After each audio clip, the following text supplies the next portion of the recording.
This is Pod Populi. Podcast for the people.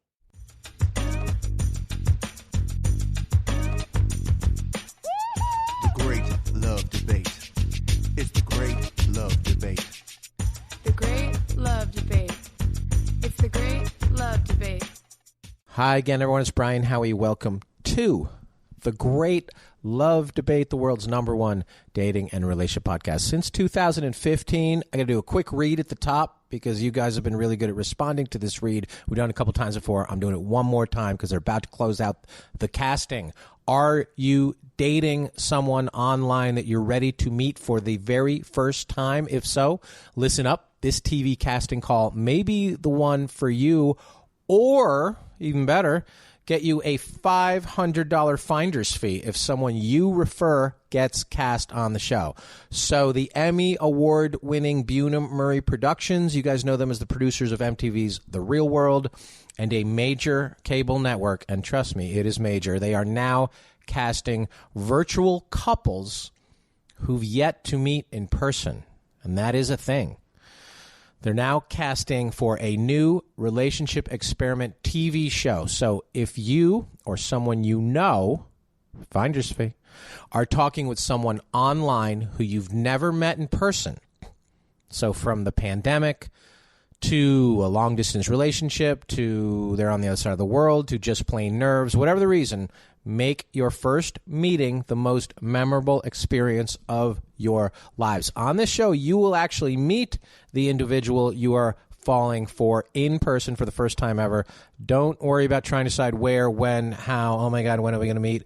The producers have you covered, so the adventure of a lifetime is just one click away. And if you know a couple who is dating online, get on them. Refer them today and get a $500 finder's fee if they are cast on the show. That's $500 for you if the couple you refer gets on the show. So you're probably sitting there thinking, like, are they ever going to meet? Well, you make it meet and you get yourself $500. This is the final 2 weeks of casting for this show. So get on it. Apply now. Go to bmpcasting.com. B as in boy, M as in Mary, P as in Peter. bmpcasting.com/nevermet. bmpcasting.com/nevermet. It is open to all ages over 21. So a couple of things up top. We're opening a fresh batch of listener letters on the next episode, the very next episode after this. It is a particular category that I don't think we've done before, and we've done 400 or so episodes of this show. This is something we haven't done before. It's called The One That Got Away. So you are going to be sharing stories of either ones you have some regret over, ones that you never got the opportunity to fully pursue, one that you totally fucked up, or ones that you believe you want another shot with. Totally up to you. Anything that falls into that category, either loosely or directly, send them along. These are going to be interesting. Some may be sad, a little melancholy, or crazy, as they always are, or remorseful, or flat out, you know, you're looking that got away, and you want them back. Or so we're going to open up those on the next episode here. That's the glory of the Great Love Debate. It's a matter of interpretation. What exactly happened?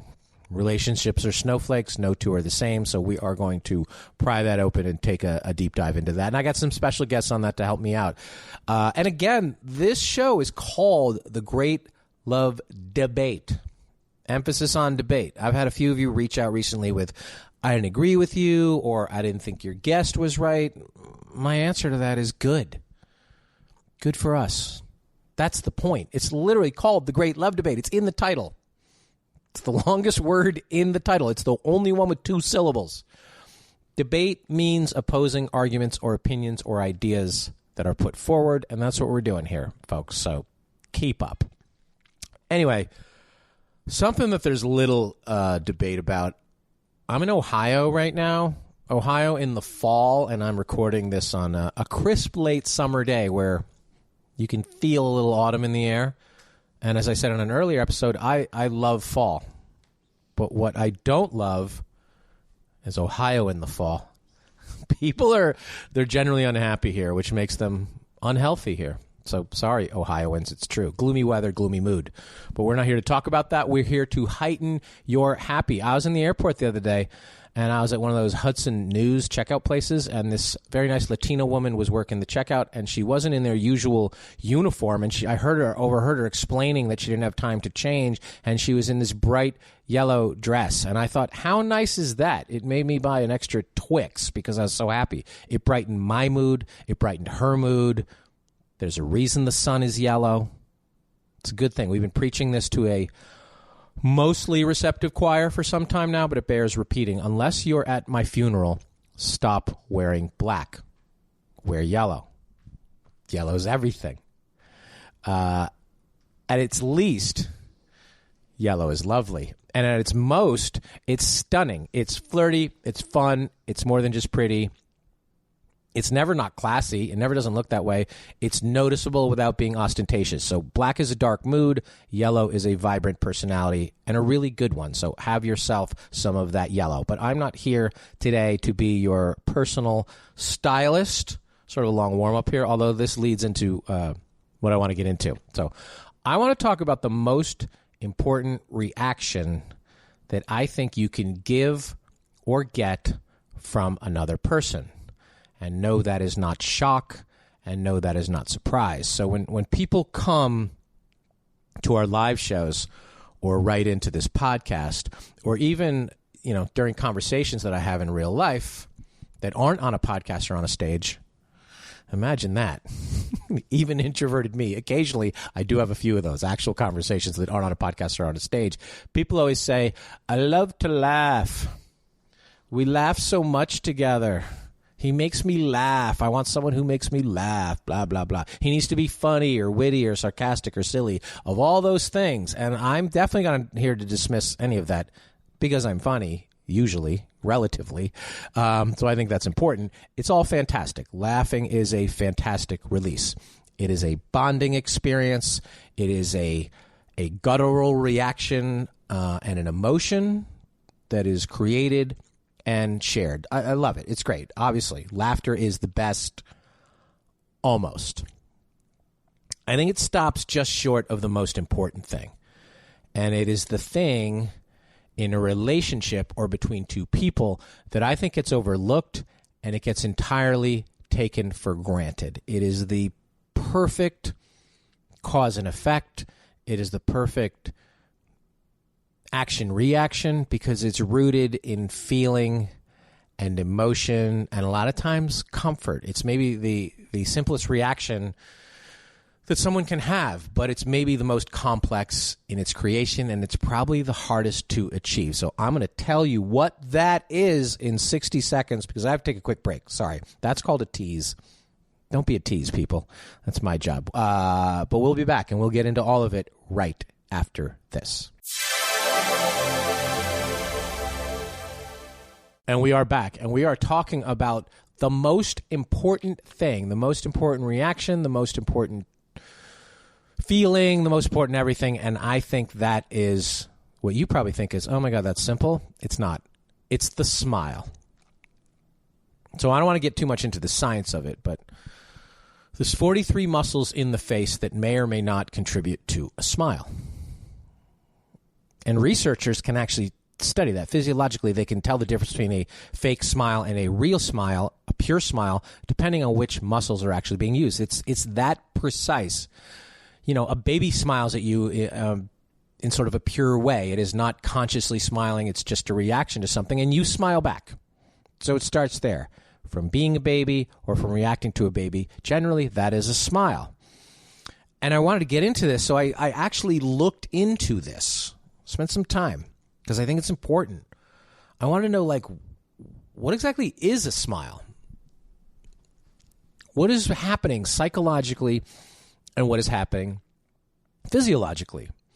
So when our smiling muscles contract, and that's some of those 43 muscles, when they contract, they send a signal back to the brain, which stimulates our reward system, which then increases our level of what they call happy hormones, and you call them endorphins, okay? In short, when our brain feels happy, we smile. And when we smile, our brain feels happier. And so now it's like, oh my God, we're getting to a chicken or the egg thing. Not really. It's more of a mutually beneficial arrangement. It's like a good situation. It's like a great relationship. The perfect partnership is the smile. And people always think smile is a pre-culture to laughter. You're going to smile and then you're going to laugh. It's some sort of stepping point on your way to a bigger buildup. Like it's an ingredient that leads to a larger outcome. Not necessarily. Because sometimes, yeah, a smile of amusement can lead to a giggle, which leads to a burst of outright laughter. That can happen. But this isn't about that kind of smiling. This is about smiling that is knowing and feeling and realizing. The girl I love, the girl I want to be with, the girl who is with me, when I see her, I smile. Every single time. Doesn't matter where. Doesn't matter what came before or what comes after. The very first time I see her, that morning, that day, any day, I smile. And I notice that I smile because I know what that feeling feels like. So I might go hours or a full day without laughing. Not necessarily means I had a bad day. It's just it didn't happen. Something came up, didn't make me laugh. Maybe I was alone. I don't know. And you might go a day or a long time in a perfectly reasonable and content relationship without laughing together. You should not. You should laugh every single day. But for whatever reason, something might not trigger laughter. But there's no reason that something doesn't give you that smile. Always. Because that's the thing that doesn't need the outside stimuli. Because the smile comes from within. It comes from what matters. Because it's the outcome of everything else. The smile isn't the appetizer. And it shouldn't be dismissed as the opening act. It's the lead. And that's what I'm talking about today because we don't talk about it enough. It's the main course. So, yeah, I get it. We love to laugh together. Great. I love if she makes me laugh. I love to make her laugh. Laughing feels great as a release. But we can laugh for a dozen different reasons that doesn't necessarily have anything to do with that person and doesn't necessarily have to do with any specific feeling. You could laugh out of shock, or you might laugh out of nervousness or deception. But a smile is almost always pure, and it's because you're less aware of it. You're aware of your feeling. You're not quite as aware of how you react. If you had a camera all day long and you saw the amount of times you smiled, you would be like, you'd really want to know what were those triggers that led to a smile, or what was that within you that led to the smile. You would really want to know. You remember the laughter, you might not notice your own smile. Because like I just said, that laughter comes from outside of you. The smile comes from something within you, and it's a little bit harder to describe. And I know talking about smiles, it always gets a little touchy because one of the last things that a woman wants to hear is smile. Smile should never be a command. I don't care what kind of resting bitch face she has. Don't say smile. They hate it and they should hate it. Smiling can't be done on cue, or it cannot be done authentically on cue. But if you walk up to a woman, any woman, anywhere, regardless of her mood or what she's doing in the moment, and you simply say, was that a smile? She definitely will, even if she wasn't. And it wasn't the fact that you asked, it is the fact that you wondered if it existed within her, and it does. And she likes that it does. And she likes that you believe it does. It always will. We all can smile. The brain sometimes forgets. I don't think the heart does. I think the muscle memory of the heart is the smile. So you never want to make her cry or him cry. I'm not going to single anybody out here as more likely to cry. You definitely want to make them laugh. So that is a good thing. I'm not dismissing that. But if you make her smile, or he makes you smile, or vice versa, you have something there. That's something that matters. That's the goal, and we sometimes bury the lead, and we overlook it, or we take it for granted. But if you go to a wedding, and you've all been to a wedding, and he looks at her coming down the aisle on her wedding day, He's not laughing. He's smiling, because smiling trumps laughing. You don't laugh because the moment is perfect. You smile. And you can and you should feel that every single day. You forget that it matters, which is why I'm here. You rarely notice it when it happens. You, him, her, everyone. The smile is important. And so people say to me many, many times, you don't seem to smile very often. You smirk. You might grin. I've had a lot of people say that to me. And oddly, I do have an explanation for that. It's not that I'm just intrinsically grumpy.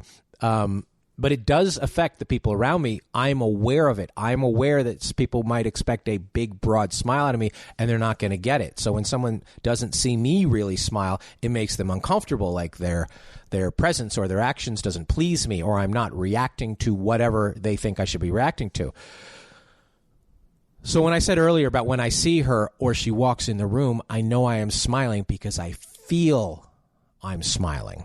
But that's not quite as obvious. What I'm feeling is not always apparent to the other person. About 25 years ago, I had an accident and had surgery, and they had to cut a nerve across my forehead, right across my eyebrow, which oddly affects my ability to smile widely. Doesn't really affect me day to day other than photographers yelling at me to smile. So, yeah, ladies, I get it when guys say that. I hate it too. I can't. I simply can't. Not to the degree of a normal person, not bright, beaming teeth, the whole thing. I just can't do it. So my bemused smirk is all that you're going to get, and I hope you're not going to misinterpret that. Doesn't mean I don't feel it. The smile's about feeling beyond the face. Doesn't mean I'm grumpy. Doesn't mean I don't want to. I want to, because it's the best. When you're smiling, you absolutely feel it, and you think it. Wow, she's with me. Smile. God, look at her. Smile. Pavlovian, the whole thing. She caused this in me. He caused this in me. We cause this in each other. I feel this and react this way because of her. Lots of people can make you laugh.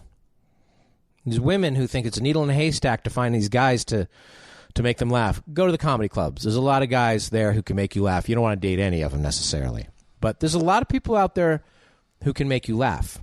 And there's definitely too many people who can make you cry. But the rarity, the secret sauce, that's finding someone to make you smile. Find them. Him, her, the one. The one that makes you smile, that's the thing that matters, and that is the one. You know what makes me smile deep inside where you can't see it? Doing live Great Love Debate shows. The next one, by the time you listen to this episode, I assume is going to be September 21st in Boston, Massachusetts, City Winery in Boston, Massachusetts. One of the places that always makes me smile because it's a little ridiculous in Boston, Massachusetts. A lot of characters come to our shows there. It's wicked awesome, as they say there. Tickets are on sale, citywinery.com/Boston or greatlovedebate.com. Shoot us an email, as I said at the top of the show, greatlovedebate@gmail.com. Send us those listener letters on the one that got away.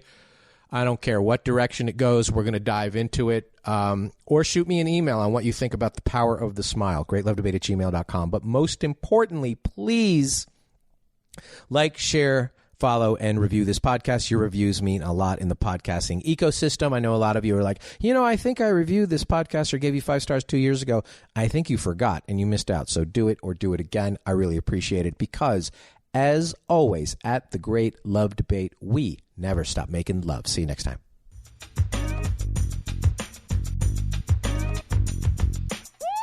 The Great Love Debate. It's the Great Love Debate. The Great Love Debate. It's the Great Love Debate.